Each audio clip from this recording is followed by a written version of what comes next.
প্রিয় শিক্ষার্থী বন্ধুরা, তোমাদের সকলকে জানাই বাংলা নববর্ষের অগ্রিম শুভেচ্ছা।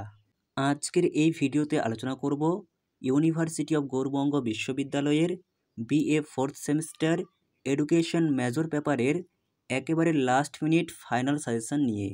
ভিডিওটি ভালো লেগে থাকলে অবশ্যই একটি লাইক করো। এরকমই আরও নতুন নতুন ভিডিওর আপডেট সবার আগে পেতে চ্যানেলটিকে সাবস্ক্রাইব করে রাখতে একেবারেই ভুলো না। আর ভিডিওটিকে অবশ্যই শেয়ার করো যাতে তোমার মতো সহযোগিতা তোমার বন্ধুরাও পেতে পারে। তাহলে শুরু করা যাক আজকের ভিডিওর মূল আলোচ্য বিষয়। BA 4th semester suggestion 2025 education major paper code EDC DCMJ 401, paper name educational measurement and evaluation. তোমাদের লিখিত পরীক্ষা মোট 40 নম্বরের হবে এবং পরীক্ষার সময় থাকবে 2 ঘন্টা।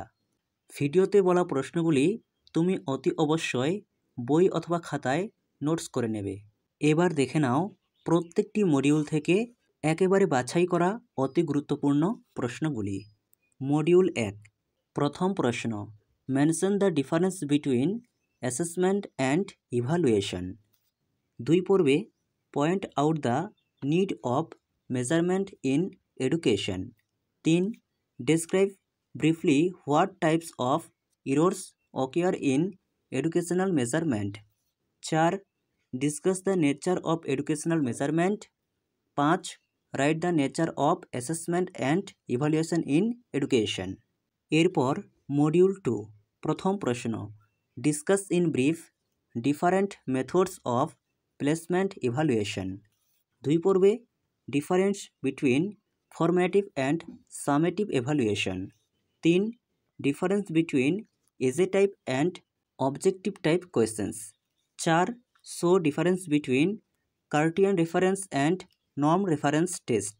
এরপর 5, show the merits of essay type test. 6, why are the objectives type test so popular. এরপর মডিউল 3, প্রথম প্রশ্ন, what do you mean by measuring instruments? Discuss about the classification of different measuring instruments. 2 পর্বে what is validity?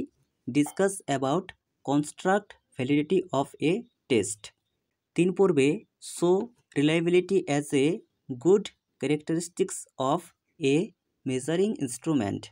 4, discuss in brief different types of scales in educational measurement. 5, mention the characteristics of interval scales with example. 6, write a note on split help reliability. 7 পর্বে mention the characteristics of a good measuring instrument. 8 পর্বে mention the difference between ordinal scale and interval scale. এরপর module 4, প্রথম প্রশ্ন, write about one type of projective method of personality test or describe any one projective personality test. 2 পর্বে discuss in detail different types of projective tests of measuring personality. এরপর 3, write a note on test retest method of determine reliability of a test. এরপর module 5, প্রথম প্রশ্ন, discuss the general principles of test construction. এরপর 2, mention how different types of validity helps to maintain standardization of a test. 3, what are the scoring methods for students achievement tests. এই ছিল তোমাদের সম্পূর্ণ suggestion. আজকের ভিডিওতে থাকা প্রশ্নগুলি এখন থেকে খুব ভালো করে রেডি করো, এখান থেকে তুমি 100% নিশ্চিত কমন পেয়ে যাবে।